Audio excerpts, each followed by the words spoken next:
Pearl, Swifty here. Not going to lie. I learned more in like 5 minutes of no dumb questions than I have from watching my husband watch football for years and having him half explain things to me as we go. Thanks, guys. This whole time, I thought we weren't making any sense at all. Yeah, that's not a question. That's just a statement. And glad we could be of some help, Pearl. Yeah. There were a lot of comments of like, how can people ask these questions? Listen, I'm all about expanding football's audience. This is why we're here. Yeah. Come on There's in. No dumb questions. Join Whatever the game. You think. Ask away. Ask Have fun away. with it. We won't call you dumb if you ask a no dumb question. So that wasn't a question. I read this wrong. So they're saying that they have no problem with people asking questions. They want to be welcoming. They want to be open. And then they would turn to this. Get right to it. Is the NFL overdoing it? What is your honest opinion? I think everybody's just like overwhelmed your feelings with for Taylor. What is your honest opinion on how the NFL is treating celebrities at games?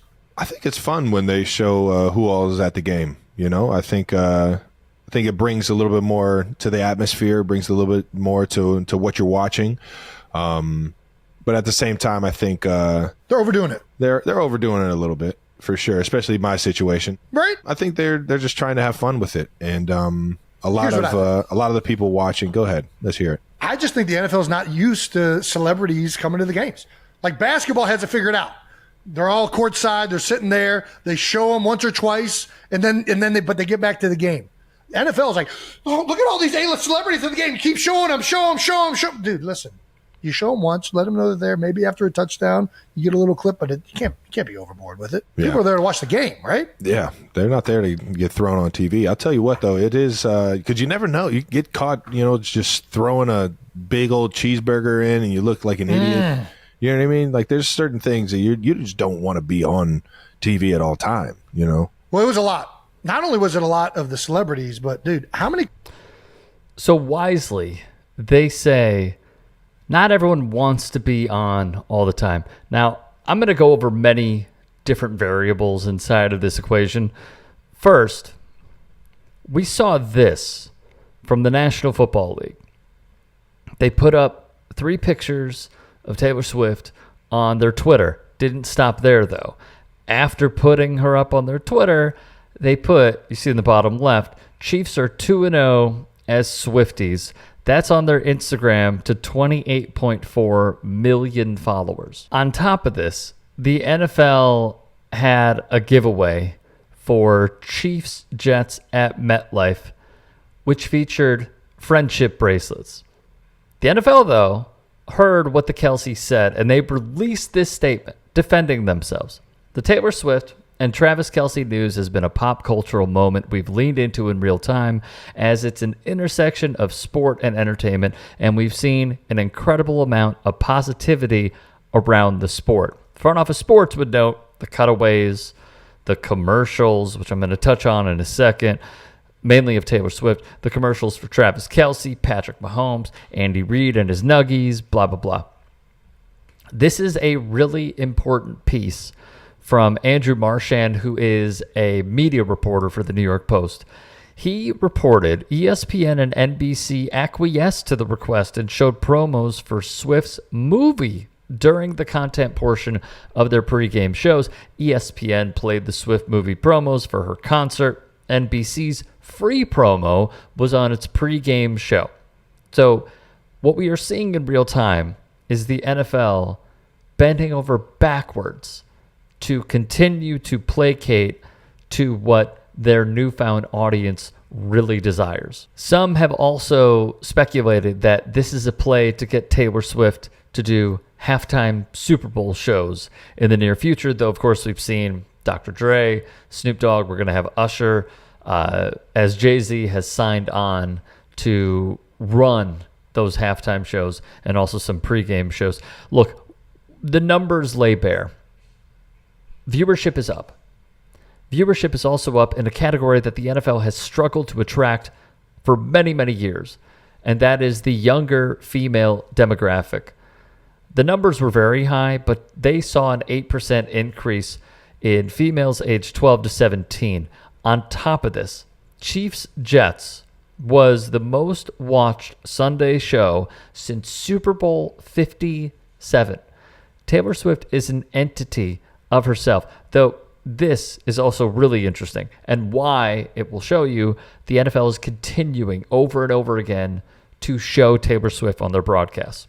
Ian Trombata, Senior VP of Social, Influencer, and Content Marketing for the league, told Vox on TikTok, in some cases, they are seeing close to 200 million views on Travis and Taylor-related content just over the last week alone, and NBC's audience for the game peaked at 29 million viewers. They are going to continue to do this because it benefits their product. One thing that some noted, though, is that it seems time is running out.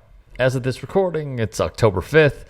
They have about a month and change until Taylor Swift goes on tour and doesn't come back to North America on said tour when she goes to Toronto, north of the border, next November. So they are going to let this play out as much as they possibly can.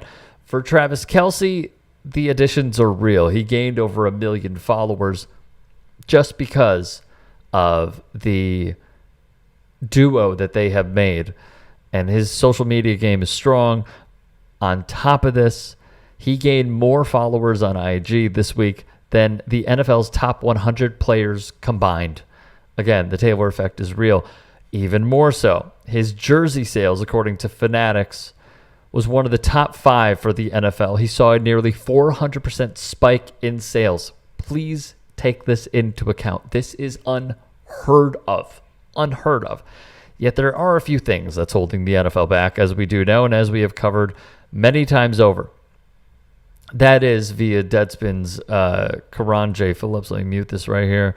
It's that the league has a bad history when it comes to caring about women.